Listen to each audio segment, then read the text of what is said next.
ኣብ ሃገረ ጀርመን ኣብ ዝቐረበ እዋን ዝተረኸበ ሽክና ርእሲ ናይታ ብዘስካሕካሕ ኣገባብ ዝተቐተለት ኤርትራዊት ምዃኑ ከም ዝተረጋገፀ ሰብ መዚ ጀርመን ኣፍሊጦም። ፖሊስ ከተማ ቦን ኣብ ዘውፅኦ ጋዜጣዊ መብርሂ እቲ ብ11 ሚያዝያ ዝተረኸበ ሽክና ብክኢላታት ናይ ዲኤንኤ መርመራ ከም ዝተገብረሉ ክሕብር እንከሎ ናይታ ቅድሚ ገለ እዋን ብዘስካሕካሕ ኣገባብ ዝተቐተለት ኤርትራዊት ጓል ኣንስተይቲ ምዃኑ እውን ሓቢሩ።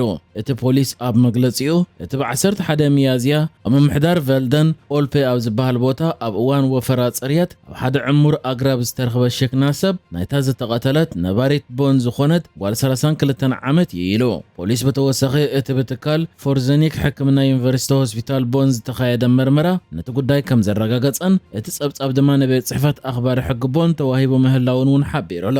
ምስቲ ቅትለት ብዝተሓዝ እቲ ኣብ ወጻኢ ሃገር ተታሒዙ ናብ ጀርመን ተሰጋጊሩ ዝተባህለ መጻምድታ ነበር ወዲ 41 ዓመት ጡርጡር ድማ ኣብ ኢትዮጵያ ኣብ ትሕቲ ቀይዲ ከም ዝኣተወን ብወገን መንግስቲ ኢትዮጵያ ድማ ንጀርመን የሕሊፍካ ከም ዝተዋሃበን ኣብዚ እዋን ድማ ኣብ ትሕቲ ቀይዲ ፖሊስ ጀርመን ከም ዘሎ ተገሊጹ ይርከብ። ይኹን እምበር እዚ መጻምድታ ነበር ብዛዕባ እቲ ዝተፈጸመ ገበን ክሳብ ሕጂ ዝሃቦ ርእይቶ ከም ዘየለ መብርሂ ፖሊስ ከተማ ቦን ይገልጽ። እዚ ቀዳማይ ጡርጡር ኮይኑ ዘሎ መጻምድታ ነበር ጀርመን ብኸመይ ኣብ ትሕቲ ቁፅር ክትእትዎ ብዝምልከት ወፂ ኣብ ዘሎ ሓበሬታ ድማ ኣብ ፈለማ ወርሒ ለካቲት ብመሰረት ቤት ጽሕፈት ኣኽበርቲ ሕጊ ቦን ከምኡውን ምትሕጋዝ ክፍሊ ጉዳያት ወጻኢ ጀርመን ዘቕረብዎ ኣብ ትሕቲ ቀይዲ ከኣቶ ኣለዎ ዝብል ጠለብን ናይ ምስጋር ጠለብን ኢትዮጵያ ኣብ ሓፂር ግዜ ክትቅበሎ ብምኽኣላ ነቲ ካብ ጀርመን ናብ ሃገራ ዝኣተወ ወዲ 41 ዓመት ጡርጡር ኣብ ትሕቲ ቀይዲ ድሕሪ ምእታው ንጀርመን ይሕሊፋ ክትህቦ ከም ዝወሰነትን ብቕትለት ተጠርጢሩ ድማ ኣብ ትሕቲ ቀይዲ ከም ዝርከብ ተሓቢሩ ዘሎ። እታ ጓል 32 ዓመት ኤርትራዊት ኣደ ኣብ መፋርቅ 2025 ከም ዝተቐተለት ዝዝከር። መጻምድታ ድማ ኣብ ሓፂር እዋን ካብ ጀርመን ብምውፃእ ናብ ኢትዮጵያ ዝኸደ ኮይኑ ኣብ ኢትዮጵያ ከም ዝኸደ ዝፈለጡ ኣኽበርቲ ሕጊ ጀርመን ድማ ብወገን ፖሊስ ኢትዮጵያ ኣብ ትሕቲ ቀይዲ ከኣቱ ድሕሪ ምግባሮም ምስ መንግስቲ ኢትዮጵያ ብምትሕብባር ድማ ናብ ጀርመን ከም ዝሰጋገር ከም ዝተገብረን ኣብዚ እዋን ድማ ኣብ ጀርመን ኣብ ትሕቲ ቀይዲ ከም ዝርከብን እዩ ዝግለጽ። ንሱ ቀዳማይ ጡርጡር ኮይኑ እዩ ዘሎ። እዛ ኤርትራዊት ኣደ ቅትለታ ዝተረጋገፀ ዝተቆርፀ የእዳዋ ኣብ ደረት ጽርግያ ድሕሪ ምርካብ እዩ። በቲ መስመር እትዘውር ዝነበረት ሰበይቲ እያ ድማ ዘይንቡር ነገር ድሕሪ ምርኣያ ንፖሊስ ብምሕባራ ዝተቆርፀ የእዳው ናይዛ ግዳይ ኤርትራዊት ዝተረኽበ። እቲ ወዲ 3 ወርሒ ዝበጽሕ ዕሸል ውላዳ ድማ ኣብ ኣፍ ደገ ሓደ ደብሪ ኦርቶዶክሳዊት ቤተ ክርስቲያን ኣብ ዓረብያ ህፃናት ተገዲፉ ከም ጸንሐ እውን ይዝከር። ብኸመይ ናብ ኣፍ ደገ እቲ ደብሪ ከም ዝተወስደ ግን ዛጊት ዝተፈልጠ የለን። ኣብዚ እዋን እዚ እቲ ህፃን ኣብ መዕቆቢ ቆልዑ ይእለ ከም ዘሎ ይግለጽ። ምስ ሞት ናይታ ኤርትራዊት ግዳይ ብዝተሓዝ ድማ ምርካብ ናይቲ ሽክና ኣብዚ እዋን ኣቐለቦ ማዕከና ዜናታ ሃገር ረኺቡ ጸንሐ ኮይኑ ምርካብ ናይቲ ሽክና ከዓ ንቤተሰብ እታ ግዳይ ጥራይ ዘይኮነ ኣኽበርቲ ሕጊ እውን ሓደ ምዕራፍ ዓፅዩ ኣብ ልዕሊ እቲ ጡርጡር ዘቕረብዎ ክሲ ንምስራት ኣፍ ደገ ዝኸፍት ክኸውን ትፅቢት ከም ዝግበር ተገሊጹ ኣሎ።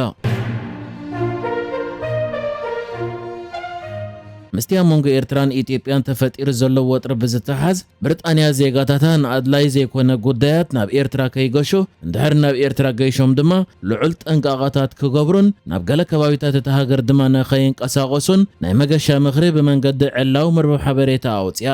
እቲ ሎሚ ብመንገዲ መንግስታዊ መርበብ ሓበሬታ ብሪጣንያ ወፂኡ ዘሎ ንናብ ኤርትራ ዝግበር መገሻ ብሪጣንያውያን ዝምልከት መጠንቀቕታን ምኽርን ኣብ መንጎ ኤርትራን ኢትዮጵያን ዘሎ ወጥሪ እንዳሓየለ ይመጽእ ኣሎ ድሕሪ ምባሉ ኤርትራ ቅልውላው እንድሕር ማዕቢሉ ኣብ ውሽጢ ሃገር ክትጓዓዝ ኮነ ካብታ ሃገር ንኽትወፅእ ዝርከቦ ኩነታት ብቕልጡፍ ክቀያየር ይኽእል ይውን ኢሉ።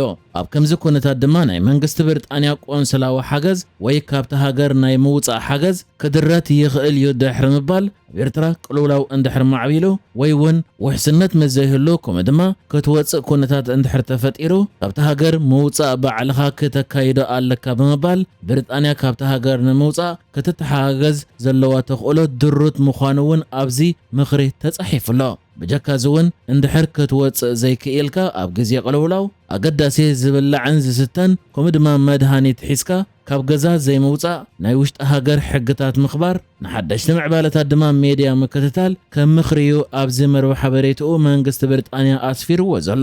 መንግስቲ ብሪጣንያ ኣብዚ መርበብ ሓበሬትኡ ብተወሳኺ ኣብ ኤርትራ ቆንስላዊ ሓገዛት ብሪጣንያ ድሩት ከም ዝኾነን ኣብቲ ብሪጣንያ ኣይትኺዶ ዝበለተ ከባቢታት ኤርትራ ዘሎ ብሪጣንያዊ ድማ ቆንስላዊ ሓገዝ ኣይክረክብን እዩ ብምባል እውን ብሪጣንያውያን ኤርትራ ምስ ሱዳን፣ ኢትዮጵያን፣ ጅቡትን ካብ ዘዳወባ ከባቢታት ኣብ ናይ 25 ኪሎ ሜትር ርሕቀት ኣቕሊሎም ከይንቀሳቐሱ እዩ ምኽሪ ለጊሱ ዘሎ። ንናይ ኤርትራ መበቆል ዘለዎም ናይ ብሪጣንያ ዜግነት ዘለዎም ዜጋታት ድማ ናይ ኤርትራ ሰበስልጣን ከም ኤርትራውያን ዜጋታት ይሓስብዎም ብምዃኖም ነተደራቢ ዜግነት ዘለዎም ኤርትራውያን ኤምባሲ ብሪጣንያ ቆንስላዊ ሓገዛት ክህብ ከም ዘይክእል እውን ኣብዚ ናይ መጠንቀቕታ ሓድሽ ጽሑፍ እዩ መንግስቲ ብሪጣንያ ኣስፊርዎ ዘሎ። መንግስቲ ብሪጣንያ ኣብዚ ሓድሽ ናይ ጉዕዞ ምኽሩ ነቲ ኣብ መንጎ ኤርትራን ኢትዮጵያን ዘለዎ ወጥሪ ብፍሉይ ብምጥቃሱ እቲ ብዕለት 27 ሚያዝያ ማለት ሎሚ ኣውፂዎ ዘሎ ናይ መገሻ ምኽሪ ኣሸቓልን ኣዛራብን ገይርዎ ይዝርከብ። قدام منستر إسرائيل بنيامين نتنياهو قبل على حزب الله حيال متكعت خكاية إزاز أم حلاليفو. قدام منستر إسرائيل بنيامين نتنياهو مقراص توخسين سلسة سمون كابزنا واحد حرقلت معلتاتيو سراوي تابع على حزب الله حيال متكعت خفت إزاز أم حلاليفو زلا أتت إزاز زوج قدمك قدام أبدو بليبانوس بستفت أنا داب شدش السبات دحر مقتالو من كلتي أم وجنات بتدقاقامي نتسمع بمتحس ككاسو دحر مصنح منيو منسترت عنا ليبانوس إسرائيل نباتيا بنت جبليا بزكاية متكعتي شدش السبات كم استقتلن 17 دما كم زقوسلن قليسيو سراويت إسرائيل بوغونو أصوار صعينهم ينقاسقاس نيرم زبالهم 3 أبالات حزب اللهن كالو 3 عضواتن كم زقتل أفليتو حزب الله إسرائيل أبيو همر الشغيف نزفت صمتهم متكعتي حنان مفداي نحنتو تهدراويت مكينة إسرائيل كم زهار محابيريو نت ميديا زطابق تكال إسرائيل بالعلقة زتنياتات تكايدو متكعتي تقبلنت يبلون كبلي كونينو ኣብ ዝቐረበ እዋን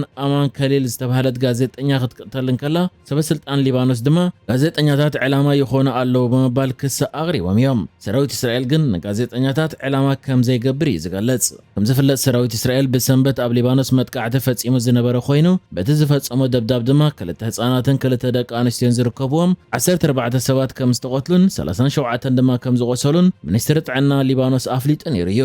ሰራዊት እስራኤል ቅድሚ እቲ መጥቃዕቲ ኣብ ደቡባዊ ሊባኖስ ንዝርከባ ዓድታት ናይ መውፃእ መጠንቀቕታ ሂቡ ዝነበረ ኮይኑ እቲ ስርሒት ድማ ንውተሃደራቱ ስግኣት ዝኾነ ድፍዓት ሕዝብላህ ንምጥቃዕ ዝዓለመ ምዃኑ ገሊጹ እዩ። ሕዝብላህ ብወገኑ ብዘካየዶ መጥቃዕቲ ድሮን ሓደ ወዲ 19 ዓመት እስራኤላዊ ወተሃደር ክቕተል እንከሎ 6 ድማ ቆሲሎም እዮም። እስራኤል ግን ካልኦት 3 ድሮናት ዶብ ቅድመ ምስጋርን ከም ዘፍሸለት ሓቢራ እያ። እዚ ሓድሽ ወተሃደራዊ ምስሓብ ዝካየድ ዘሎ ክልቲአን ሃገራት ካብ 16 ሚያዝያ ጀሚሩ ኣብ ስምምዕ ምቁራጽ ተኹሲ ኣብ ዝርከባሉን እቲ ስምምዕ ድማ ዝሓለፈ ሰሙን ንተወሳኺ 3 ሰሙን ኣብ ዝተናውሓሉን እዋን እዩ። نحجز تدالو الزيناتات ازينيرو بكالك سب نرغب سلام نعخم.